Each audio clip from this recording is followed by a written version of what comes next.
നിങ്ങൾ ഏത് വയസ്സുകാരനാണ് ഏത് വയസ്സുകാരിയാണ് എന്നതല്ല, ഏത് വയസ്സുകാരെ പോലെ ചിന്തിക്കുന്നു എന്നതാണ് കാര്യം. 40 വയസ്സിൽ തീർന്നു എന്ന് പറഞ്ഞിരിക്കുന്നവരുണ്ട്. 40 കടക്കുമ്പോൾ നമുക്ക് അങ്ങനെ തോന്നും. നമ്മളെ കുട്ടികളൊക്കെ ഇങ്ങനെ അങ്കിൾ എന്ന് വിളിച്ചു തുടങ്ങും. അങ്കിൾ, അവരൊരു ട്രാപ്പ്, അത് വിഴരുത്. നമുക്ക് വേണ്ട മോഡലുകൾ ഇങ്ങനെ നിൽക്കുന്നുണ്ട്.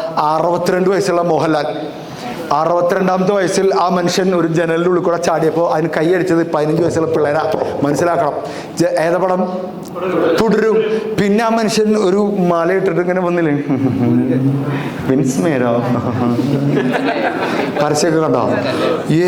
ഏത് ടൈമിലാണ് ചെയ്യുന്നത് നോക്കണം. അയാളല്ലാതെ വേറെ ആൾ ചെയ്തത് ചിലപ്പോൾ അത്ഭവം. ആ മനുഷ്യൻ ലെജൻഡാണ് അല്ലേ?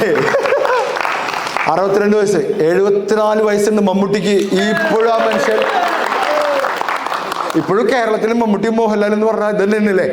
അതാണ് ലെജൻഡുകളാണ്. Being relevant to the industry, being relevant to what you do. 80 വയസ്സിന് നമ്മുടെ മുഖ്യമന്ത്രിയുടെ പിറന്നാളായിരുന്നു കഴിഞ്ഞ ഏതോ മാസം. ഇപ്പോഴും അദ്ദേഹത്തിന്റെ ചിന്ത എന്താ? എങ്ങനെ 5 വർഷം കൂടി